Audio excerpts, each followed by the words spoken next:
mengenai proses interview.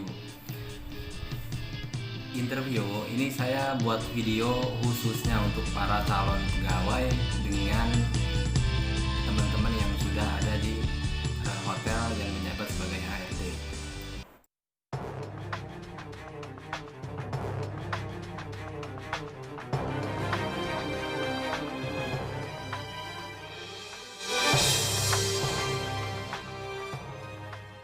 Kebetulan kalau ditinjau dari habit, HRD ini sebetulnya bisa dibilang sedikit monoton.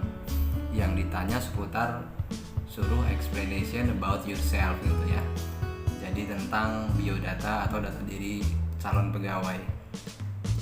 Itu memang kalimat pembuka. Tapi yang anti mainstream kadang tidak diungkapkan. Dan khusus untuk calon pegawai, ada istilah-istilah yang tidak boleh diucapkan pada saat melakukan interview. Jadi ada kata-kata yang harus dihindari oleh calon pegawai. Di antaranya kata-kata tidak tahu, tidak mungkin, tidak bisa, malas, susah, dan yang terakhir lebih banyak gitu. Salah satu contoh gini. Contoh mungkin, bisa nggak? Ini saya angkat satu kasus antara FB dengan FO. Ini kalimat-kalimat jebakan semisal dilontarkan sama HRD manajer selaku interview. Pada saat situasi tertentu, bisa nggak kamu sebetulnya di front office, tapi di sisi lain yang lebih crowded itu di FB. Jadi bisa nggak kamu itu intertransfer sesaat membantu FB? Mungkin bisa Pak. Nah itu tidak boleh. Jadi kalimat mungkin, kalau memang bisa, kalau memang enggak, jawab enggak. Pada saat gestur menjawab mungkin atau berpikir terlalu lama itu menjadi nilai negatif untuk penilaian seorang HRM. Karena mungkin itu adalah kalimat menggantung yang tidak bisa diambil keputusan. Jadi seseorang akan dinilai ragu-ragu dalam setiap mengambil keputusan. Jadi boleh-boleh saja kalau memang tidak bisa, alasan kenapa tidak bisa. Karena dia concern dalam sisi pekerjaannya. Apabila dia meninggalkan front office pada situasi tersebut, bisa jadi FB-nya yang running dan FO-nya yang kurang pantau. Jadi malah lebih akan menjadi fireback ke job desk dia. Kalau memang bisa gitu. Karena dalam situasi urgently, saya bisa untuk titip tugas saya kepada rekan sekerja saya dan saya membantu kekurangan staf di FB, bisa seperti itu. Jadi jangan pernah menjawab mungkin, tidak tahu, tidak bisa, menggumbang terlalu lama, dan malas. Contoh malas, potensi apa yang kamu bisa gitu? Atau potensi apa yang kamu punya jika kamu diterima sebagai staf accounting? Sebetulnya saya bisa Pak untuk melakukan semua pekerjaan accounting, secara saya alumni S1 akuntansi di universitas terkemuka, tapi saya sedikit pemalas Pak orangnya. Nah udah, serajin apapun lu akan dicap jelek pada saat malas, karena malas adalah tumor yang harus dibuang jauh-jauh. Gitu ya. Untuk HRD, kadang-kadang ini agak monoton, pertanyaannya seputar itu, pertanyaan jebakan-jebakan yang diantaranya tentang kenapa kamu keluar dari perusahaan sebelumnya. Ini udah lumrah lah ini di channel-channel siapapun. Dua kemungkinan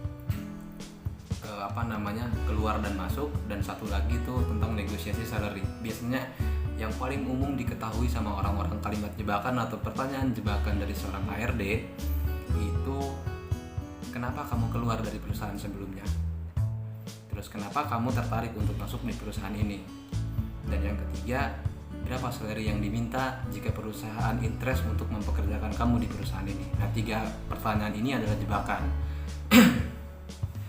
Yang akan dinilai oleh seorang HRD adalah gesturmu gitu ya. Gestur secara psikologi, jika kamu berbohong akan melirik ke arah sebelah kiri atau ke arah sebelah kanan dengan sangat lama. Jadi dia berpikir untuk mengeluarkan warna kalimat yang sebetulnya itu tidak kejadiannya yang tidak sebenarnya. Terus ada lagi, dalam proses menjawabnya kamu akan menjelekkan perusahaan sebelumnya atau tidak gitu.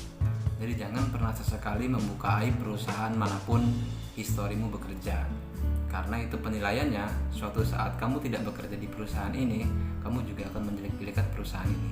Jadi jangan pernah sesekali, saya pecah kongsi pak, saya berseteru sama atasan saya, perusahaan itu tidak benar pak, employee benefitnya tidak pernah dibagikan, bla bla bla, nggak usah.